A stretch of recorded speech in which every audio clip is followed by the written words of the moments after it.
بسم اللہ الرحمن الرحیم الحمد للہ العظیم والصلاة والسلام علی من اختص بالخلق العظیم وعلی آلہ واصحابہ الذین قاموا بتائید الدین القویم اما بعد فاعوذ باللہ من الشیطان الرجیم بسم اللہ الرحمن الرحیم ان اللہ وملائکتہ یصلون علی النبی یا ایہا الذین آمنوا صلوا علیہ وسلموا تسلیما۔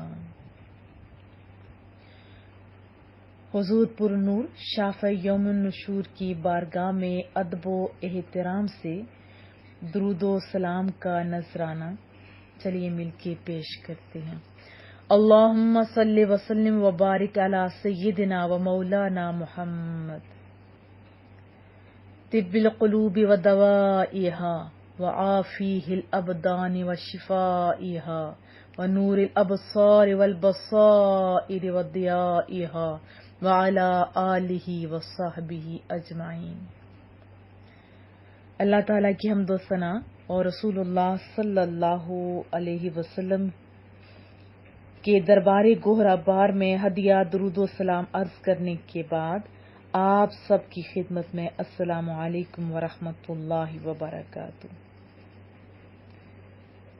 ذوالحجہ کے مبارک ایام بہت ہی پیاری ایام، اللہ پاک ہمیں ان کی قدر کرنے کی توفیق نصیب فرمائے۔ آپ جانتے ہیں کہ دنوں میں کچھ ایام ایسے ہوتے ہیں جن میں کیا جانے والا نیک عمل رب کریم کی بارگاہ میں بہت مقبول ہوتا ہے، تو انہی ایام میں عرفہ کا دن بھی ہے۔ آپ جانتے ہیں 9 ذوالحجہ کو عرفہ کا دن کہا جاتا ہے۔ کون سی ذوالحجہ؟ 9 ذوالحجہ کو عرفہ کا دن کہا جاتا ہے۔ اور آپ یہ بھی جانتے ہیں کہ اس دن حاجی بحکم الہی میدان عرفات میں قیام کرتے ہیں، فریضہ حج ادا کرتے ہیں، اور اس مبارک دن میں نیک انسان اپنے رب کی محبت و الفت کے حصول میں جلدی کرتا ہے، جن کے متعلق رب کریم فرما رہا ہے، ذرا کانوں کی کھڑکیاں کھولیے، رب فرما رہا والذین آمنوا اشد حب اللہ، ایمان والوں کو اللہ کے برابر کسی کی محبت نہیں۔ آپ سارے ایمان والے ہیں، یہ رب فرما رہے ہیں۔ ذرا اپنا محاسبہ بھی کیجیے۔ جب بندہ رب کریم کا قرب حاصل کرنے کی کوشش کرتا ہے، محبت کا اظہار کرتا ہے، تو رب کریم بھی محبت کے بدلے میں، جو رب سے محبت کی جاتی ہے، اس محبت کے بدلے میں اس بندے کو اپنا محبوب بنا لیتا ہے۔ جیسے کہ حدیث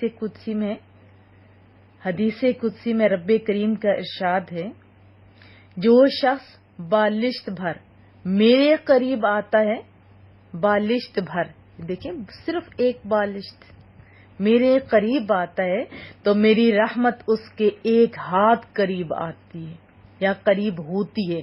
جو میرے ایک ہاتھ قریب ہوتا ہے تو میری رحمت اس کے 4 ہاتھ قریب ہوتی ہے، اور جو میری طرف چل کر آتا ہے میری رحمت اس کی طرف دوڑ کر آتی ہے۔ اللہ اکبر۔ او اللہ سے محبت کریں۔ دنیا والوں سے اگر آپ کتنی محبت کریں، کتنی قربانیاں دیں، بہت سارے لوگ تو مانیں گے بھی نہیں۔ اگر بتا دیا جائے تو کوئی اچھا بندہ ہوگا تو مان لے گا، نہیں ہوگا تو اس طرح ریوارڈ نہیں ملے گا۔ یاد رکھیں، آپ کو ندامت ہوگی، کیونکہ دنیا والوں کو تو بتانا پڑتا ہے نا کہ میں آپ سے اتنا کرتا ہوں۔ کوئی قدردان ہوگا تو ٹھیک، نہیں ہوگا تو اللہ اکبر۔ آپ جانتے ہیں کیوں نہ اس سے محبت کی جائے، جو جانتا ہے، جو اس کے لیے آنسو بہائے گا اس کو بھی بہت کچھ ملے گا۔ جو اس سے محبت کرے گا تو یہ تو ہم نے ابھی سن لیا نا کتنا بڑا ریوارڈ ملتا ہے۔ چلیں پھر ایمان کو تازہ کرتے ہیں۔ پھر میں ایک حصہ، اور جو میری طرف چل کر آتا ہے میری رحمت اس کی طرف دوڑ کر آتی ہے۔ تو اللہ تعالیٰ اپنے بندوں کی مغفرت فرماتا ہے ان کے دلوں میں اپنی محبت پیدا فرماتا ہے، اور خالق کائنات کا فرمان عالی شان وَهُوَ الْغَفُورُ الْوَدُودُ، وہی بخشنے والا ہے، غفور ہے نا، اپنے نیک بندوں پر پیارا بھی ہے۔ پھر 9 ذی الحجہ کو عرفات میں ٹھہرنا حج کے فرائض میں سے ایک اہم فرض ہے، یہ بھی آپ جانتے ہیں، کیونکہ اس دن حاجی بحکم الہی عرفات میں قیام کرتے ہیں، اور یہ وہ جگہ ہے جہاں حضرت سیدنا جبرائیل علیہ السلام نے حضرت سیدنا ابراہیم علیہ السلام کو طریقہ حج بتایا تھا۔ یہاں حاجیوں پر بہت زیادہ انعام اکرام کی بارش ہوتی ہے، اللہ پاک ہر ایک کے لیے آسانیاں پیدا کرے۔ پھر حضرت سیدنا عبد الرحمن بن یعمر رضی اللہ تعالی عنہ سے روایت ہے، رسول اللہ صلی اللہ علیہ وسلم نے ارشاد فرمایا کہ الحج عرفہ، یعنی حج دراصل وقوف عرفات کا نام ہے۔ تو ان مبارک ایام میں جو سچی توبہ کرتا ہے، کون؟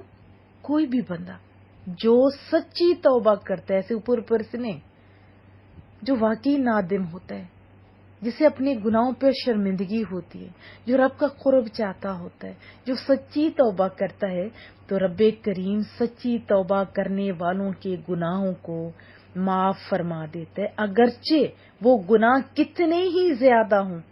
کتنی بڑی خوشخبری ہے۔ تو اللہ تعالیٰ جن لوگوں سے خصوصی محبت فرماتا ہے، انہیں اپنے گھر کی پھر زیارت بھی عطا فرماتا ہے، یہ زیارت کی سعادت عطا فرماتا ہے، اور دنیا والے بھی ایسے لوگوں سے محبت کرنے لگ جاتے ہیں جو اللہ سے پیار کرتے ہیں نا، یاد رکھیں ان سے ہی حقیقی محبت لوگ کرتے ہیں۔ پھر رب کریم کا فرمان ہے یحبہم و یحبونہ، وہ اللہ کے پیارے ہیں، اللہ اکبر، اور اللہ ان کا پیارا ہے۔ پھر سنیے، وہ اللہ کے پیارے ہیں اور اللہ ان کا پیارا ہے۔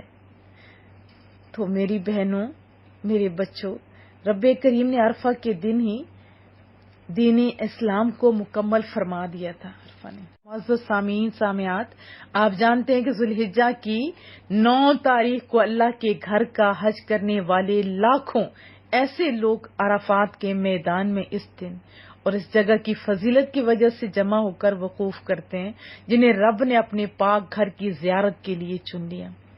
یہ واقعہ میں نے 12 آپ کو سنایا ہوا ہے کہ جب حضرت ابراہیم علیہ السلام نے مکہ کی دھرتی کے اندر کعبۃ اللہ تعمیر کیا تو عرض کی مولا کریمہ آپ کا حکم، میں نے ادھر تعمیر تو کر دیا لیکن اس ویرانے میں کون آئے گا؟ تو رب نے فرمایا تو ندا دے، لوگوں تک پہنچانا یہ میری ڈیوٹی ہے۔ تو یہ جو وہاں پہنچتے ہیں نا، یہ لکی لوگ، یہ حضرت سیدنا ابراہیم علیہ السلام کی دعوت پر ان لوگوں نے اس وقت لبیک کہا جب رب کریم نے حضرت سیدنا ابراہیم علیہ السلام سے فرمایا کہ لوگوں میں حج کی عام ندا کر دے، وہ تیرے پاس پیادہ اور ہر دبلی اونٹنی پر حاضر ہوں گے، کہ ہر ایسی کی جو ہر دور کی راہ سے آتی ہیں۔ تو جن مسلمانوں نے اس حج کی عام ندا پر لبیک کہا، وہ اس کے مناسک کی ادائیگی کے لیے پھر حاضر بھی ہوتے اور ہوتے تھے، ہوتے ہیں اور لوگ حاضر ہوتے رہیں گے۔ اور وقوف کے مقامات میں سے اہم ترین مقام عرفات کا میدان بھی ہے کہ جہاں مخلوق خدا اللہ تعالی کی اطاعت اور فرمانبرداری میں جمع ہوتی ہے، سب اپنے رب کی رحمت کی امید اور اس کے عذاب سے ڈرتے ہوئے اس طرح حاضر ہوتے ہیں۔ آپ جانتے ہیں کہ ان کا لباس تقوی اور پرہیزگاری سے معمور، ان کی زبانیں ذکر و استغفار سے تر ہوتی ہیں، اور ان میں سے کامیاب کون ہے؟ آپ جانتے ہیں کامیاب وہ ہیں کہ جس پر اللہ تعالیٰ فرشتوں کے سامنے فخر کرتا ہے۔ چلے رسول اللہ کے در سے سنتے ہیں۔ حضرت عبداللہ بن عمرو بن عاص رضی اللہ تعالیٰ عنہ سے روایت ہے، میرے محبوب کے میٹھے بول، بہت ہی پیاری احادیث طیبہ، رسول اللہ کا فرمان عالی شان، ترجمہ سنائے دیتی ہوں کہ یقیناً اللہ عرفہ کی شام اہل عرفات کے سبب فرشتوں پر فخر کرتا اور فرماتا ہے رب کریم میرے بندوں کو دیکھو کہ میرے پاس بکھرے بال اور وہ بھی گرد آلود آئے ہیں. تو عرفہ کے دن آپ جانتے ہیں کہ حجاج کرام ہر جانب سے میدان عرفات میں حاضر ہوتے ہیں، ان کی زبانوں پر دعائیں جاری ہوتی ہیں اور یقیناً وہ سب قبولیت اور عطا کی امید بھی رکھتے ہیں. عرفات کی زمین پر ڈیرا ڈالتے ہیں، غروب آفتاب تک لمحہ لمحہ عبادات میں مصروف رہتے ہیں. اور خوشخبری ہے نا ان کے لیے، کس چیز کی؟ عذاب نار سے محفوظ ہونے کی. حضرت سیدنا انس بن مالک سے روایت ہے، مصطفیٰ جان رحمت صلی اللہ علیہ وسلم میدان عرفات میں ٹھہرے یہاں تک کہ سورج غروب ہو گیا تو آپ نے فرمایا یا بلال انصت لی الناس، اے بلال میرے لیے لوگوں کو خاموش کراؤ. حضرت سیدنا بلال رضی اللہ تعالی عنہ نے کھڑے ہو کر لوگوں سے کہا، لوگوں خاموش ہو جائیے، لوگوں خاموش ہو جاؤ.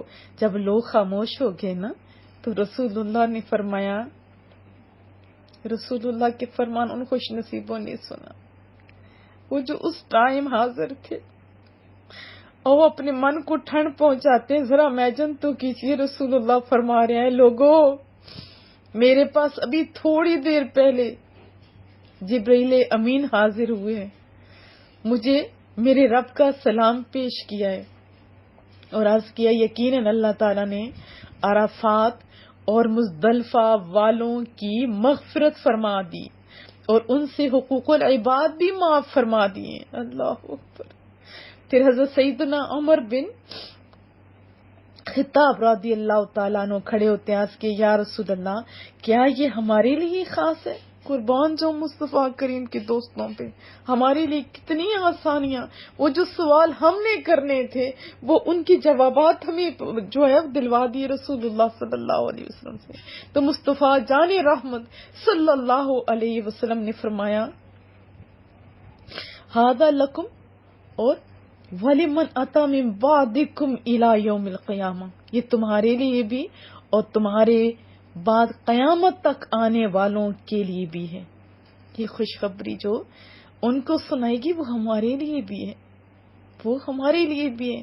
حضرت سیدنا عمر بن خطاب رضی اللہ تعالی عنہ نے عرض کیا اکثر خیر اللہ والطاب، اللہ تعالیٰ کی بنائیاں بڑی پیاری ہیں، بہت زیادہ اور خوب ہیں. یعنی اس مسلمان حاجی کے لیے مغفرت اور عذاب نار سے حفاظت کی خوشخبری. جس نے تلبیہ کی لکی ہے نا وہ لوگ جن کو اللہ یہ سعادت دیتے. پھر خالق کائنات نے قرآن کریم میں بھی یوم عرفہ کا بڑے اعزاز کے ساتھ ذکر فرمایا ہے. یوم عرفہ آپ کو میں نے ابھی بھی 2 دفعہ بتا چکی ہوں، ذی الحجہ کی 9ویں تاریخ کو کہتے ہیں نا. تو سال بھر کے دنوں میں عرفہ کا دن اور پورے ہفتے کے دنوں میں جمعۃ المبارک کا دن تمام ایام میں افضل اور اعلیٰ ہوتا ہے. اور اگر عرفہ کا جو دن ہے وہ جمعۃ المبارک میں بھی ہو تو پھر آپ سوچیے اور بھی افضل ہو جائے گا. تو عرفہ کے بارے میں رسول اللہ صلی اللہ علیہ وسلم جو پیارے پیارے بول بھی سن لیتے ہیں. عرفہ کا وہ دن ہے کہ جس میں رب کریم اپنے بندوں پر تجلی فرماتا ہے، آپ جانتے ہو. تو رسول اللہ صلی اللہ علیہ وسلم کی پیاری سی حدیث طیبہ فرمایا کہ اللہ تعالیٰ یوم عرفہ سے زیادہ کسی دن کسی بندے کو یعنی جہنم کی آگ سے آزاد نہیں فرماتا. بہت زیادہ مراد ہے کہ وہ جہنم سے آزاد فرماتا ہے اور فرماتا ہے یہ بندے کس ارادے سے آئے، کتنا ناز کرتا ہوگا اپنے بندوں پہ. پھر اللہ تعالیٰ اپنے بندوں سے قریب ہوتا ہے اور فرشتوں کے سامنے اپنے بندوں پر فخر کرتا ہے اور فرماتا ہے یہ بندے کس ارادہ سے آئے، یہ بندے کس ارادے سے آئے. فرشتوں کے سامنے تذکرہ ہو رہا ہے آپ لوگوں کا جن کو اللہ نے حج کی سعادت دی ہے، یہ دن دیے. تو یہ دن حجاج کے لیے تو خصوصاً مغفرت کا دن ہے. کہ یہ وہ دن ہے جس میں حاجی آپ جانتے ہیں گناہوں کی گندگیوں سے پاک اور صاف ہو جاتے ہیں. اللہ تعالیٰ اپنے بندوں کو حج کی ادائیگی اور عرفات میں وقوف کے لیے بلاتا ہے، شیطان کو ذلیل کرتا ہے. حضرت سیدنا طلحہ بن عبید اللہ سے روایت ہے، رسول اللہ صلی اللہ علیہ وسلم نے فرمایا کسی دن میں بھی شیطان کو اتنا ذلیل، بھلائی سے دور، حقیر اور غضبناک نہیں دیکھا گیا جتنا وہ عرفہ کے دن ہوتا ہے، کیونکہ اس دن وہ رحمت الہی کا نزول ہوتا ہے نا، اور اللہ تعالیٰ کو اپنے بندوں کے بڑے بڑے گناہ معاف فرماتا دیکھتا ہے. یہ رسول اللہ کا فرمان تھا. تو یوم عرفہ مسلمانوں کے لیے خوشی کا دن ہے. اس میں مسلمان اپنے رب کی رضا، اس کی طرف سے مغفرت کی بشارت کے سبب خوشی بھی مناتے ہیں، جیسے رسول اللہ کا فرمان عالی شان. عرفہ کا دن یوم نحر اور ایام تشریق ہم مسلمانوں کے لیے عید اور کھانے پینے کے دن ہیں، یعنی یہ ایام اللہ تعالیٰ کی طرف سے دعوت اور ضیافت کے دن ہیں. جتنی بڑے آپ جانتے ہو دنیا کے اندر عہدے والے کے ہاں دعوت ہوتی تو بندہ ناز کرتا ہے نا، تو اللہ تو سب سے بڑا ہے، یہ اس کے دعوت کے اور ضیافت کے دن ہیں، تو قدر کیجئے. حضرت سیدنا قتادہ رضی اللہ تعالیٰ عنہ سے روایت ہے، رسول اللہ صلی اللہ علیہ وسلم سے یوم عرفہ کے روزے سے متعلق پوچھا گیا تو آپ نے فرمایا کہ ترجمہ سنائی دیتی ہوں، یکفر السنہ الماضیۃ والباقیہ، یعنی وہ گزشتہ اور آئندہ سال کے گناہوں کا کفارہ ہو جاتا ہے صرف ایک روزہ. اسی لیے جو غیر حاجی ہیں اس دن روزہ رکھیں گے تو یہ بھی سنت کریم ہے. رسول اللہ صلی اللہ علیہ وسلم نے وصیت فرمائی کہ عرفہ کے دن اپنے اعضاء کو گناہوں سے روکے رکھو کہ یہ مغفرت، دوزخ اور عذاب سے آزادی کا دن ہے. تو رسول اللہ کا فرمان بہت ہی پیارا. یقیناً یہ عرفہ کا دن ایسا ہے کہ جس نے اس میں اپنے کان، آنکھ اور زبان کو گناہوں سے روکے رکھا تو اس کی مغفرت کر دی جائے گی. اگر آپ اپنے اعضاء کو گناہوں سے روکے رکھیں گے تو رسول اللہ نے یہ ضمانت دی، مغفرت ہو جائے گی آپ کی بھی. تو عرفہ کے دن زیادہ سے زیادہ وقت گریہ زاری میں، رونے میں، اپنے گناہوں پہ نادم ہونے میں، ذکر و اذکار میں، درود پاک اور دعا میں زیادہ سے زیادہ دعا کیجیے اپنے عطاء القرآن کے لیے، ہم سب کے لیے، اور استغفار میں گزارنا چاہیے. اور ہو سکے بلکہ ہر ایک کو کوشش کرنی چاہیے کہ حسب استطاعت صدقہ اور خیرات کرے، کیونکہ یہ قبولیت کا دن ہے. اور جس کے پاس جتنی طاقت ہے اپنے قریبی رشتہ داروں میں دیکھیے، اگر وہ حقدار ہیں ان کو پہلے دیجیے، لیکن اگر وہاں پہ نہیں ہے تو آپ اپنے ادارے عطاء القرآن کو بھی بھیج سکتے ہیں. حضرت سیدنا عائشہ صدیقہ جو ہماری ماں ہیں، طیبہ طاہرہ ہیں، رضی اللہ تعالی عنہ سے روایت ہے، رسول اللہ صلی اللہ علیہ وسلم نے فرمایا افضل الدعاء دعاء یوم عرفہ وافضل ما قلت انا والنبیون من قبلی، کیا ہے؟ لا الہ الا اللہ وحدہ لا شریک لہ. کون سی دعا؟ پھر ایک دفعہ میرے ساتھ پڑھیے، لا الہ الا اللہ وحدہ لا شریک لہ.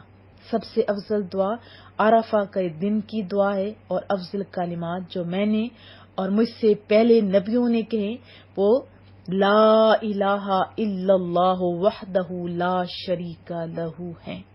تو لہٰذا ہم سب کو یوم عرفہ اور دیگر مبارک ایام جو بھی اللہ تعالیٰ ہمیں زندگیوں میں دیتے ہیں اس میں زیادہ سے زیادہ اعمال صالحہ بجا لانے چاہیے، اللہ اور اس کے رسول کو خوش کرنا چاہیے، نیک اعمال پر استقامت کی دعا بھی کرتے رہنا چاہیے. چلیں اپنے رب کریم سے دعا مانگ لیتے ہیں. مولا کریمہ، اے سونے ربا، ہمیں سچی توبہ کرنے، خاص طور پر یوم عرفہ میں زیادہ سے زیادہ گناہوں سے بچتے ہوئے نیکیاں کرنے کی سعادت اور دنیا اور آخرت میں برکتیں نصیب فرما. ہماری حجاج کو صحیح سالم واپس لوٹا کہ وہ اپنے حج کی قبولیت کی تجلیات سے مالا مال اور گناہوں سے پاک ہو، صاف ہو جائیں. اور جو لوگ حج کرنا چاہتے ہیں ان کے لیے اسباب بھی مولا کریمہ مہیا فرما. ہمارے گھروں میں اتفاق، اتحاد، محبت، ہمدردی، قلبی اور ذہنی سکون عطا فرما. اطال قرآن کے تمام ممبران کو، چاہے جس سائٹ پہ بھی کام کر رہے ہیں، سب کو کامیابیاں، کامرانیاں نصیب فرما. سننے سنانے والوں کو کامیابیاں نصیب فرما، اور ہماری اس کام کو عرش اور فرش پہ مقبول فرما. ہماری دنیا اور ہماری آخرت دونوں کو سنوار دے. ربنا آتنا فی الدنیا حسنہ وفی الآخرۃ حسنہ وقنا عذاب النار.